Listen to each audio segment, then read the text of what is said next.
Today, we're going to talk about something that's quietly powerful. It's what I'm calling the silent strength of the homebody. If you've ever felt just a little bit misunderstood for loving your own space, then this one's for you.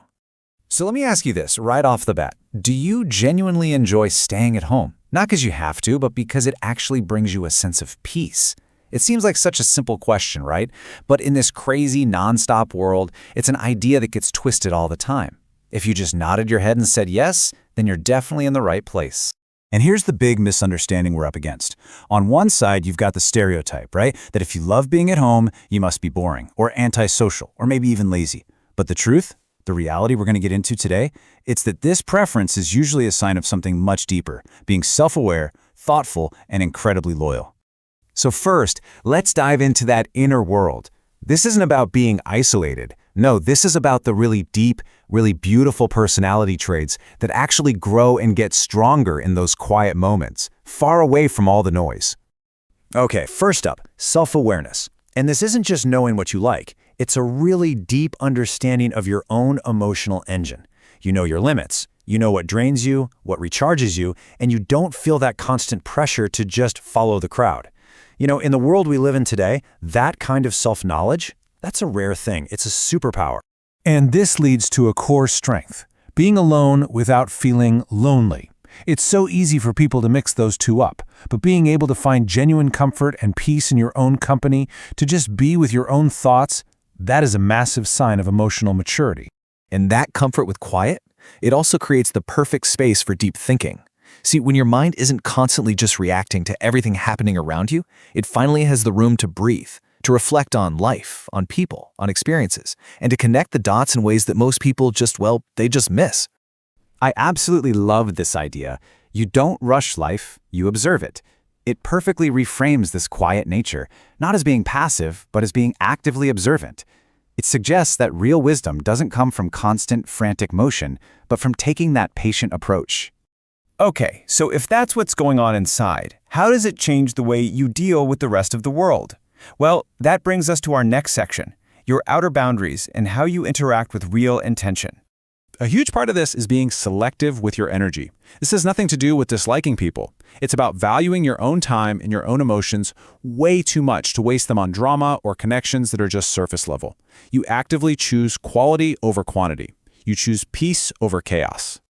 And because you're so selective, building your social circle becomes this really deliberate process. It's not about being popular, it's about creating real meaningful connections.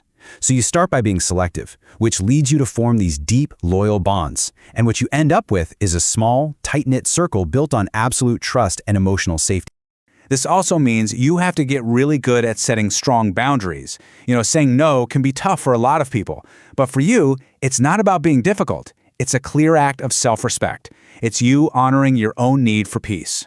This whole quiet nature also helps you build a pretty unique perspective. You tend to be more emotionally sensitive, right? Which makes you incredibly empathetic.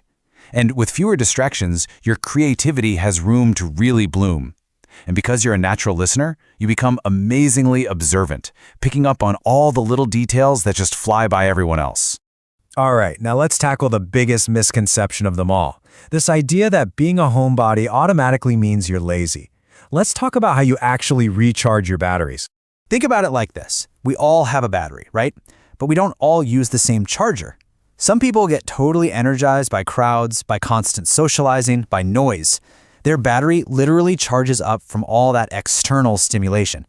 But for you, it's the exact opposite. Your energy comes from peace, silence, and internal reflection. It's not better, it's not worse. You're just wired differently. So let's just put this to rest once and for all. Loving to stay home does not mean you are lazy or unmotivated. It simply means you recharge differently. Getting this is so important, not just for you, but for how we understand each other. It's about respecting that our energy can come from the inside, not just the outside.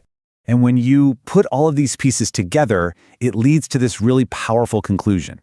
It is time to reframe this trait, not as some weird preference, but as what it really is, a quiet strength. Just let that sink in for a second. In a world that is always screaming about being loud and outgoing and visible, your quiet nature is not a flaw. It's not something that needs to be fixed. It is a genuine, bona fide strength. And why is it a strength? Well, because the world desperately needs what you bring to the table. It needs people who actually think deeply instead of just reacting. It needs people who value peace, who aren't constantly chasing the next loud, shiny thing, and who are truly, deeply in tune with themselves. So if any of this is hitting home for you, I want you to hold on to this thought. That feeling of missing out, that's usually just outside pressure. What you're actually doing is tuning in to yourself. You're not strange. You're not broken. You are centered. So I'm going to leave you with a final question to think about. What is the greatest strength that you have discovered in your own quiet moments?